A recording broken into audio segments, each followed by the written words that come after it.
ٹھیک ہے سر. دوسری چیز تصادم, ایک تو وفاقی حکومت, ایک تو تصادم, اور دوسری چیز آپ کو کہہ رہے ہیں کہ وکٹمائزیشن ہو رہی ہے, کہ اداروں کو استعمال کیا جا رہا ہے.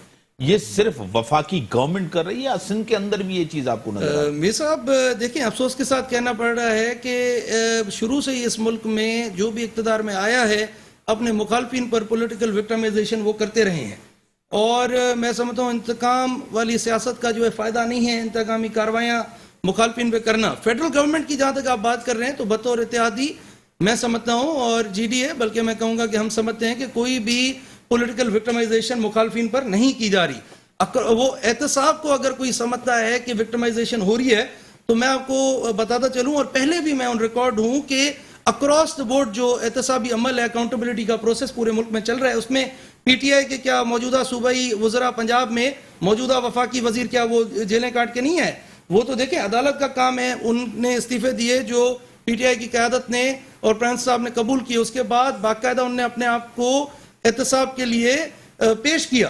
علیم خان صاحب کی مثال دیکھ لیں, جہانگیر خان ترین صاحب کی مثال دیکھیں, تو وہ ہو رہا ہے. تو یہ کہنا کہ جو احتسابی عمل ہے, اکاؤنٹیبلٹی کا پروسیس ہے, وہ نیوٹرلی نہیں ہو رہا, تو میں سمجھتا ہوں وہ بالکل نیوٹرلی ہو رہا ہے. دوسری طرف جو آپ کا سوال ہے سندھ پہ آتے ہوئے, میں بالکل یہ کہوں گا کہ جو پی ٹی آئی کے جی ڈی اے کے ورکرز ہیں, ورکر کلاس سے نیچے سے ہی انتقامی کارروائیاں پولیٹیکل وکٹمائزیشن پیپلز پارٹی کی صوبائی حکومت جو ہے وہ کر رہی ہے. یہاں پہ کافی اور مثالیں بھی ہیں کہ جو پرانے لیڈرز ہیں, سینٹرل لیڈرز ہیں پی ٹی آئی کے, جی ڈی اے کے, آپ دیکھیں کہ میں پہلے تو آپ کے اس پلیٹ فارم سے جو ٹنڈو محمد خان میں ارباب غلام رحیم صاحب کے اوپر ایک واقعہ ہوتا ہے اس کی مذمت بھی کروں گا. اس سے پہلے اگر آپ دیکھیں کہ حلیم عادل شیخ صاحب کے ساتھ نواب شاہ میں کیا ہوا, اس سے پہلے کراچی میں کیا ہوا, اس کے علاوہ کافی اس میں مصب اپنا پرومیننٹ لوگوں کی پرائیویٹ پراپرٹیوں پہ, زمینوں پہ قبضے کی کوشش کی گئی. تو بالکل میں سمجھتا ہوں کہ صوبے میں پولیٹیکل وکٹمائزیشن جو ہے وہ عروج پہ ہے. بریک کا ٹائم ہو گیا ہے, بریک کے بعد آتے ہیں ڈسکشنز کو. ناظرین بریک کا ٹائم ہے, بریک کے بعد آتے ہیں ڈسکشنز کو. یہیں سے بات ویلکم ناظرین, جو ملک کی صورتحال ہے آپ کے سامنے, معاشی سیاسی کنٹونمنٹ بورڈ کے الیکشن ہو رہے ہیں, پی ٹی آئی آگے ہے اور اس کو لیڈ کر رہی ہے اور کافی جگہ وہ جیت کے آئی ہیں. اب آپ کو عوام کو ریلیف دینے میں یہ حکومت ناکام رہی ہے. وکٹمائزیشن. میرے ساتھ ٹیلی لائن پہ عظمیٰ ریاض صاحبہ پی ٹی آئی کے میں نے بڑی ووکل ہیں, میں آپ کو ویلکم کرتا ہوں اپنے شو میں. بہت شکریہ امتیاز صاحب, تھینک یو ویری مچ. آج الیکشن ہے کنٹونمنٹ بورڈ کے اور پی ٹی آئی لیڈ کر رہی ہے اور اس کے زیادہ ان کو سیٹس ان کو آئی ہیں, کچھ ریزلٹس ابھی آنے, غیر حتمی نتائج ہیں, ابھی کیا کہیں گی؟ ابھی تک تو جی جہاں تک ہزارہ ڈویژن کی بات آپ کریں یا ایبٹ آباد کی بات کریں, یہاں پہ ماشاءاللہ سے پی ٹی آئی نے ابھی تک 4 سیٹیں ون کر لی ہیں. ابھی بھی میں محمد ہارون صاحب کی طرف آئی ہوئی ہوں, یہاں پہ لوگوں کے کافی لوگ تعداد میں جمع ہیں اور اس وقت ہارون صاحب کو سب مبارکبادیں دے رہی ہیں. الحمدللہ جی ایبٹ آباد کے اندر ہزارہ ریجن کے اندر اس وقت تک جو نتائج آئے ہیں اس کے مطابق 10 میں سے 4 سیٹیں ہم جیت چکے ہیں اور انشاءاللہ تعالی آگے کی بھی کاؤنٹنگ جاری ہے. تو مجھے امید ہے کہ آگے بھی انشاءاللہ لمحے اچھے رزلٹ کریں گے. جی ایک چیز یہ, دوسرا تصادم ہے الیکشن کمیشن کے لیے, الیکشن کمیشنر کے لیے جو بیانات آئے آپ کے وزراء کے وہ بڑے سخت تھے. آئینی ادارے کے لیے اس طرح کی کیفیت کی گئی ہے پیدا. اب الیکشن کا جس طرح جوائنٹ سیشن ہوگا اس کے اندر جو بل آئے گا اس کے لیے تو جتنی سیاسی جماعتیں ہیں وہ مخالفت بھی کر سکتی ہیں, بائیکاٹ بھی کر سکتی ہیں. کیا کہیں گی اس کے اوپر؟ امتیاز صاحب دیکھیں, میں آپ سے ایک ریکویسٹ کروں گی کہ جب بھی آپ کبھی الیکشن کمیشن کی بات کریں, جب بھی آپ الیکشن ریفارمز کی بات کریں تو اس بات کا آپ خیال رکھیں کہ کبھی بھی آپ جو بھی وزیر اگر کوئی لفظ ادا کرتا ہے یا الفاظ ادا کرتا ہے وہ اس کے اپنے ہوتے ہیں. تو اس میں جی کسی کی بات کو بھی ڈیبیٹ میں نہیں لے کر آنا چاہتی, لیکن میں یہ ضرور کہنا چاہوں گی آپ سے کہ ہمیشہ خان صاحب الیکشن ریفارم صرف اس لیے چاہتے ہیں کہ یہاں پہ ٹرانسپیرنسی آئے. جو کرپشن کی بات ہم بھی کرتے ہیں اپوزیشن بھی کرتی ہے. تو یہ کرپشن کو ختم ہونا چاہیے. جو ہم بوکس ووٹنگ کی بات کرتے ہیں جس میں ہم اکثر ہمارے بیلٹ باکس غائب ہو جاتے ہیں اور اکثر بیلٹ باکس اس کے اندر ایڈ ہو جاتے ہیں. فارم 45 کا مسئلہ بنتا ہے. میرا نہیں خیال کہ اگر ہم الیکٹرانک ووٹنگ مشین کو انٹروڈیوس کر دیتے ہیں اپنے الیکشن کے اس میں تو یہ ہم سب کے لیے فائدہ ہے, نہ صرف گورنمنٹ کے لیے بلکہ اپوزیشن کے لیے بھی. اور میں چاہوں گی کہ اپوزیشن بھی اگر ٹرانسپیرنسی چاہتی ہے, کرپشن فری معاشرہ چاہتی ہے تو وہ اس چیز کو گورنمنٹ کو سپورٹ کرے اور اس کو پروموٹ کرے. آپ تو ادارے کو دھمکا رہے ہیں, دلیل نہیں ہے. آپ تو سب کو, کیونکہ آپ کو پتا ہے الیکشن کمیشن ہی تو الیکشن کرواتا ہے. اگر ان کو اعتراض ہے تو پھر کس طرح الیکشن ہوگا؟ دیکھیں, بات جہاں تک آ جاتی ہے ایڈمنسٹریٹو بنیادوں پہ, اگر انہیں کوئی مسئلہ آتا ہے تو وہ ایڈمنسٹریشن بیٹھ کے ان معاملات کو ٹیکل کر سکتی ہے. جو صحیح آبجیکشن کی اگر کوئی بات ہوتی ہے تو وہ ٹیکنیکل بات ہوتی ہے. اگر الیکٹرانک ووٹنگ مشین کے اندر ٹیکنیکلی کوئی فالٹ نہیں آ رہا اور وہ جس طرح سے سپریم کورٹ نے اوورسیز پاکستانیوں کو بھی الیکٹرانک ووٹنگ مشین کے اوپر اگر پرمیشن دی ہے, جو ان کو اجازت ملی ہے کہ وہ وہاں سے ووٹ کر سکتے ہیں, تو وہ پاکستان کے لوگوں کے لیے کیوں نہیں؟ اور سب سے زیادہ مسئلہ آپ کو پتا ہے کہ پاکستان کے اندر ہی الیکشن کمیشن کو بھی اس چیز کا مسئلہ ہوتا ہے. ٹیکنیکل جو اگر دیکھا جائے تو جو ٹیکنیکلٹیز ہیں الیکشن کمیشن کی وہ اس سے ریزالو ہوتی ہیں. سولوشنز اس کو آپ کی جو پیپر ہے وہ اس کی سیو ہوتی ہے. بوگس ووٹنگ کے اندر کوئی وہ نہیں ہوتا کہ آپ بوگس ووٹنگ نہیں کر سکتے. تو میرے خیال میں اس چیز کو پروموٹ کرنا چاہیے, اس کو سپورٹ کرنا چاہیے. اداروں کے تصادم کی بات نہیں کرنی چاہیے کیونکہ آج تک خان صاحب نے اداروں کے تصادم کو پسند نہیں کیا, اور میرے خیال میں یہ پہلی ہماری گورنمنٹ ہے کہ ابھی تک کسی ادارے کے ساتھ ہمارا تصادم نہیں ہے. لیکن اگر کسی بھی شخص کے کوئی الفاظ اگر ادا ہوں تو وہ پی ٹی آئی کی لیڈرشپ کا یا پی ٹی آئی کا موقف سمجھ کے اس پہ ڈیبیٹ نہیں کرنی چاہیے, بلکہ یہ دیکھنا چاہیے کہ اس وقت خان صاحب کا الیکشن ریفارم کے حوالے سے کیا موقف ہے اور ہماری پارٹی کیا چاہتی ہے. صحیح, ٹیلی فون لائن پہ رہیں آپ. راضی خان صاحب, جس طرح کی صورتحال ہے سندھ کے اندر, آپ کو پتا ہے کہ پی ٹی آئی نے کوئی توجہ نہیں دی, وزیر اعظم نے کوئی توجہ نہیں دی, وزراء نے کوئی توجہ نہیں دی. کوئی نیا اتحاد, جی ڈی اے میں جتنی جان تھی وہ جان تو نہیں ہے, اب جان ڈالی جائے گی. نئے اتحاد کی ضرورت ہے انٹیریئر میں یا آپ کے اپنے حلقوں میں. آپ بیڈ کے اوپر یا جی ڈی اے کی ٹکٹ پہ تو لوگ ووٹ نہیں دیں گے, کیا کہیں؟ یہ سب پہلے تو میں سمجھتا ہوں کہ یہ تاثر ہو سکتا ہے اور یہ لوگوں کی کئی باتیں ہیں کہ جی ڈی اے کے اندر جان نہیں ہے. اگر آپ گزشتہ جنرل الیکشنز جو ہے ملک میں 2018 ان کے نتائج میں ہم بار بار یہ تو کہتے رہے ہیں کہ ایک وہ دھاندلی شدہ الیکشن تھے مثالی سندھ کی حد تک, مگر اس کے باوجود بھی اگر آپ دیکھیں کہ پیپلز پارٹی کے بعد دوسرے نمبر پہ ووٹ پورے سندھ میں grand democratic alliance G D A نے اٹھائے ہیں. یہ آن ریکارڈ ہے اور اس کا مقصد تھا کہ لوگوں کا, سندھ کے لوگوں کا اعتماد تھا اور ایک فیتھ تھا ہمارے اوپر اور جی ڈی اے کی قیادت کے اوپر. تو پہلے تو میں آپ کی اس بات سے اتفاق نہیں کرتا, اور آپ کے دوسرے سوال کی طرف آتے ہوئے میں یہ ضرور کہوں گا کہ ہمارے جو اتحادی ہیں پاکستان تحریک انصاف کے دوست پی ٹی آئی کی اور فیڈرل گورنمنٹ, جو توجہ انہیں دینی چاہیے تھی سندھ میں اور جو کام کار انہیں کروانے چاہیے تھے اپنے منشور تحت, جو 1 کروڑ ڈیوٹیوں کا ان کا منشور ہے, 50 لاکھ گھروں کا ہے, اس کے علاوہ جو میگا ڈیولپمنٹ سکیمز ہیں وہ میں سمجھتا ہوں جس حساب سے اب تک امپلیمنٹ ہو جانی چاہیے تھی وہ نہیں ہو سکی. اس پہ ایک بار بار تشویش کا اظہار grand democratic alliance G D اور ہم کرتے رہے ہیں, اور ہمارے بھی تحفظات وفاقی حکومت کے ساتھ رہے گزشتہ پہلے جو ان کے 2.5 سال تھے حکومت کے. تو ابھی 3 سال ہوئے ہیں, 6 مہینوں سے میں سمجھتا ہوں حالات چینج ہوئے اس میں جی ڈی اے اور ہمارے تحفظات کو لے کر.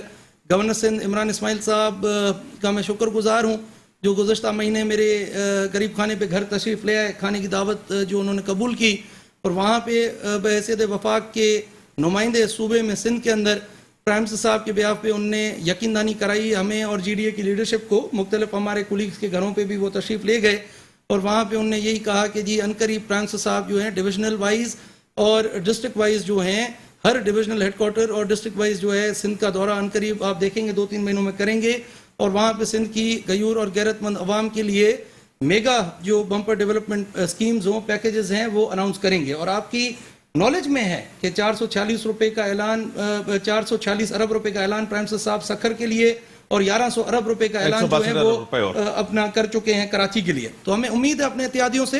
اور میں آپ کو یہ بھی بتاتا چلوں کہ 20 کروڑ روپے جو پرائم منسٹر کی اسپیشل ڈسکریشن ہے پرائم صاحب نے وہ استعمال کرتے ہوئے میرے ڈسٹرکٹ نوشہر فیروز کے لیے 20 کروڑ روپے گرانٹ کر دیے ہیں، اور وہ فنڈز جو ہیں نہ صرف الاٹ ہوئے ہیں بٹ ریلیز بھی ہو چکے ہیں. اور اس سے انشاءاللہ تعالیٰ آپ دیکھیں گے کہ نوشہر فیروز ڈسٹرکٹ میں گیس، بجلی، گیس کے منصوبے وفاقی حکومت کی طرف سے ان قریب وہ گراؤنڈ پہ آئیں گے.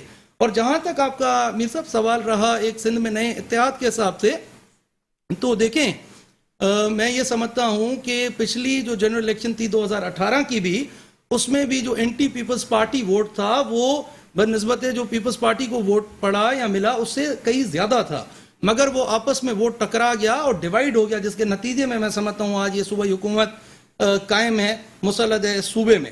تو انسان اپنے غلطیوں سے بھی سیکھتا ہے. بالکل ہم ہو جی ڈی اے ہو، ہم اس کوشش میں ہیں کہ تمام جو اینٹی پیپلز پارٹی فورسز ہیں، پارٹیز ہیں صوبے کے اندر، جی ڈی اے ہے، پاکستان تحریک انصاف ہے، اور باقی پولیٹیکل پارٹیز ہوں یا پرانے جو خاندانی لوگ ہیں، کافی تو ویسے ہم جی ڈی اے کے اندر ہی ہیں، ان کو یا جی ڈی اے کے اندر لایا جائے یا ایک نیا الائنس بنایا جائے جس کا جی ڈی اے بھی حصہ ہو، تحریک انصاف بھی حصہ ہو، بریک کا ٹائم فورسز ہو، تاکہ ہم ٹف ٹائم دے سکیں آنے والی الیکشن میں. پیپلز پارٹی بریک کا ٹائم ہو گیا، بریک کے بعد آتے ہیں ڈسکشنز کو یہیں سے بڑھاتے ہیں. بریک کا ٹائم ہو گیا، بریک کے بعد آتے ہیں ڈسکشن کو یہیں سے بڑھاتے ہیں.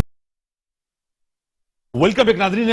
جس طرح جدوی صاحب کہہ رہے ہیں کہ جو کمٹمنٹس تھی، جو وعدے تھے، جس طرح کانفیڈنس میں لینا چاہیے تھا، اور جس طرح وعدے دعوے کیے جا رہے تھے، جس طرح اتحاد بنا، جی ڈی اے نے ووٹ لیا، لیکن ہمارے ساتھ جو کمٹمنٹ کی تھی گورنر صاحب آئے. میڈم، اتحادی جو ہیں وہ آپ سے ناخوش رہے، ابھی جو ہے نا تھوڑی سیریسنس نظر آ رہی ہے آپ کی گورنمنٹ کی، لیکن ٹائم بہت کم ہے. ایک تو اتحادی کہہ رہے ہیں کہ سندھ کو ٹائم دینا چاہیے تھا، عوام کے فرنٹ پہ عوام آپ سے خوش نہیں ہے، وہ آپ سے جواب مانگتی ہے، کیا کہیں گے؟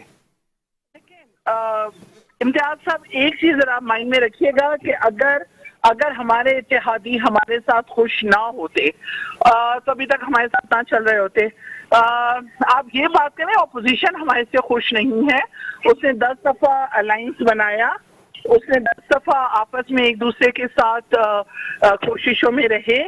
اگر ہمارے اتحادی ہم سے خوش نہ ہوتے تو شاید آج وہ ہمارے ساتھ نہ ہوتے.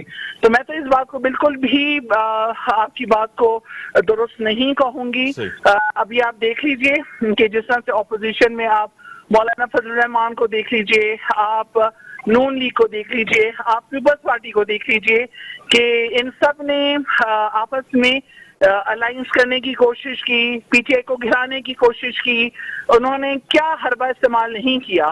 تو اللہ کا کرم اور فضل رہا جی، الحمدللہ ابھی تک وہ اپنے ناپاک ارادوں میں کامیاب نہیں ہوئے. اس کی وجہ صرف اور صرف اللہ تبارک تعالیٰ کی مہربانی اور عوام کا ہمارے ساتھ ہونا ہے. جی ٹھیک ہے، جو سب کہہ رہے ہیں کہ نہیں اتحادی ہم سے خوش ہیں، کمفرٹیبل ہیں، کوئی ناراضگی نہیں ہے. آپ کو پتا ہے کہ پنجاب کے اندر 5-6 دفعہ آئی جی چینج، 5-6 دفعہ چیف سیکریٹری چینج، بار بار. اگر وہاں تو ان کی گورنمنٹ ہے، کوئی اپوزیشن وہاں نہیں ہے، کوئی اتحادی نہیں ہے، کچھ بھی نہیں ہے. میر صاحب، میں نے جیسے عرض کیا کہ پہلے 2.5 سال میں بالکل تحفظات کا اظہار جی ڈی اے اور ہم بار بار پرائم منسٹر صاحب جناب عمران خان صاحب کے ساتھ، گورنر سندھ جناب عمران اسماعیل صاحب کے ساتھ کرتے رہے. اور ہمیں بالکل اب میں یہ سمجھتا ہوں کہ دیر ہے درست ہے، اور فیڈرل گورنمنٹ کی طرف سے جو یقین دہانیاں ہمیں ابھی کرائی گئی ہیں، جیسے میں نے ایک اگزامپل آپ کو دیا، مثال دی کہ 20 کروڑ روپے ریلیز ہو گئے ہیں نوشہر فیروز ڈسٹرکٹ کے لیے، جو میں سمجھتا ہوں کہ ایک چھوٹا تحفہ ہے فی الحال نوشہر فیروز واسیوں کے لیے، سندھ کی غیور اور غیرت مند عوام کے لیے. اور کافی بڑے بڑے وعدے ہم سے فیڈرل گورنمنٹ نے کیے ہیں. امید ہے کہ دوست اس پہ ان قریب پورا اتریں گے، کیونکہ آپ کی یہ بات درست ہے کہ 3 سال گزر چکے ہیں اور باقی 2 سال رہ گئے ہیں. باقی جی ڈی اے کو آج بھی تشویش کا اظہار ہم کرتے ہیں. ملک میں جو انفلیشن ریٹ بڑھا ہے، جو مہنگائی ہے، غریب عوام جو ہیں پریشان ہیں, مایوس ہیں, وہ ہمیں بھی کہتے ہیں کہ آپ لوگ اتحادی ہیں جتوئی صاحب ان کے جی ڈی اے, اور کیا آپ اپنے اتحادیوں کو نہیں سمجھا سکتے ہیں؟ آپ کے اتحادیوں کی یہ بات نظر نہیں آتی کہ خودکشیاں کرنے پر لوگ جو ہیں مجبور ہیں, لوگ فاقے کاٹ رہے ہیں, 2 وقت کی 3 وقت کی روٹی افورڈ نہیں کر سکتے. تو ہم نے یہ بات بھی میں نے اٹھائی تھی گورنر صاحب کے ساتھ, اور پرائم منسٹر صاحب جب سکھر آئے تھے وہاں پہ, جب جی ڈی اے اور پی ٹی آئی کا وفد پی ایم صاحب کے ساتھ ملا تھا, تو یہ ساری باتیں میں نے ایٹ دا ہائیسٹ فورم کی. تو انہوں نے یہی کہا, اور جو میں سمجھتا ہوں کہ جب تک درست بات ہے ہمارے اتحادیوں کی, کہ جس حالات میں ملک پی ٹی آئی والوں کو ملا, ہمارے اتحادیوں کو, وہ کہتے ہیں کہ جی کچھ تھا ہی نہیں خزانے کے اندر, اور یہاں تک بھی جو ہم ملک کو لے آئے ہیں کہ آج اکنومی جو ہے بڑے ٹائم بعد 3 سالوں میں وہ بہتری کی راہ پہ, معیشت جو ہے ملک کی گامزن ہے. آپ دیکھیں میر صاحب کی آٹو موبائل انڈسٹری میں ریکارڈ سطح کی سیل ہوئی ہے, چھوٹے گاڑیوں کی, موٹر سائیکلوں کی. ہمارے ملک کی ریزروز بڑے ٹائم کے بعد میں سمجھتا ہوں کہ وہ لیول ہوئے ہیں. مہنگائی کہاں تک چلی گئی, قرضہ کتنا لیا, اوور آل جو انڈسٹریلائزیشن ہے وہ بومنگ پہ ہے. اور دیکھیں میں آپ کو دوسری بات بتاؤں, مہنگائی پہ تو میں نے عرض کیا کہ تشویش ہے آج بھی ہمیں. چینی کہاں تک چلی گئی, میں اس پہ آ رہا ہوں کہ انفلیشن ریٹ بڑا ہے, فیڈرل گورنمنٹ کو اس کو کم کرنا ہے, مگر وہ کہتے ہیں کہ جس حالات میں ملک ملا, میں بھی ان سے اگری ہوں, کچھ حد تک اس بات سے سہمت ہوں کہ جس حال میں ملک تھا یہاں تک آنا بھی مسئلہ تھا. میں آ رہا ہوں مہنگائی پہ کہ اس کو ہم بھی ان کے اتحادی ہیں. کیبنٹ میں ڈاکٹر فہمیدہ مرزا صاحبہ جی ڈی کی طرف سے موجود ہیں فیڈرل کیبنٹ میں, اور جو ہم تک نیوز ہے, اطلاع یہی ہے کہ آپ دیکھیں گے 6 مہینوں میں انفلیشن ریٹ جو ہے جنوری فیبروری تک انشاءاللہ وہ کم ہوگا, اور جو ہے عوام کو بجلی, گیس, کھانے پینے کی اشیاء جو ہے سستی انشاءاللہ فراہم ہوگی. گیس, بجلی اور فوڈ آئٹمز وغیرہ یہ ساری چیزیں سستی ہوں گی. میں وہی اسی پہ آ رہا تھا میر صاحب, اگر آپ موقع دیں کہ انفلیشن ہائی گئی, ڈالر بہت ہی حد سے بڑھ گیا ہے, اور میں یہی عرض کروں گا کہ ڈالر میں ایک انکریز, اس سے بزنس کمیونٹی میں بھی ایک مایوسی تھی. کسی نے کہا نون لیگ ہو, پیپلز پارٹی نے ہو, مگر کسی نے کہا کہ اداروں کو آگ لگا دو, ان کے وزراء نے کہا. دیکھیں میں اس پہ بھی پہلے بھی آپ کو اپنا موقف دے چکا ہوں, اور بات ابھی ایمن صاحبہ سن رہی ہے نا. دیکھیں میں پہلے یہ مہنگائی والے چیپٹر کو وائنڈ اپ کروں کہ انڈسٹریلائزیشن جو ہے وہ بڑھ رہی ہے. آپ دیکھیں گے انقریب کہ اس کی رزلٹ اچھی ہوگی, اور عوام کو براہ راست جو ہے اس سے فائدہ ہوگا. سہولت عوام تک انشاءاللہ تعالیٰ وہ تمام سہولتیں پہنچیں گی. دوسری طرف میں تو اس کی مذمت کر چکا ہوں بار بار میڈیا پہ کہ جس قسم کی بیانات کہہ لیں, موقف کہہ لیں, اور جو لینگویج وفاقی وزراء کی طرف سے یوز کی گئی ایک آئینی ادارے کے لیے, اس کی ہم اور جی ڈی اے جو ہے وہ مذمت. ٹھیک ہے, آپ ابھی سمجھتا ہوں کہ ریسپونڈ کریں, الیکشن ریفارمز لائے جائیں, ایسی آئینی اصلاحات کی جائے سینٹ میں بھی, نیشنل اسمبلی میں, جو الیکشن ہونے کے بعد 2023 کی جب انشاءاللہ الیکشن ہونی ہے, اس کے بعد آج کی گورنمنٹ, آج کی اپوزیشن, ہم تمام سٹیک ہولڈرز کو وہ نتائج قبول بھی ہوں. کیا ریسپونڈ کریں گی ایم این اے صاحبہ, ریسپونڈ کریں. دیکھیں جی, ایک چیز کا خیال رکھیں کہ یہ جو دھاندلی کا جو شور مچا تھا وہ خان صاحب نے 4 حلقوں سے شروع کیا تھا. ٹھیک ہے, وہ 4 حلقوں کا دھاندلی کا جو شور ہے وہ ابھی تک آپ دیکھ لیں کہ اس کو کاؤنٹر نہیں کیا جا سک رہا. تو بات یہ ہے کہ آپ یہ دیکھیں نا کہ اگر ہم الیکٹرانک ووٹنگ مشین انٹروڈیوس کر رہے ہیں, اس میں اس دھاندلی کے چانسز اتنے کم آ رہے ہیں, ہم الیکشن ریفارمز لے کر آ رہے ہیں, اس میں اگر آپ کو کسی چیز پہ آبجیکشن ہے تو آپ کو چاہیے کہ آپ بتائیں کہ اس کے اندر کون سی امینڈمنٹ لا کے اس کو بہتر کیا جا سکتا ہے. لیکن آپ یہ نہ کہیں نا کہ جس طرح سے دنیا اس وقت ایک جدت کی طرف جا رہی ہے, تو ہم نے ابھی تک اس کو الیکشن کا جو ہمارا پروسیس ہے وہ ابھی تک وہی پرانا بوگس چل رہا ہے.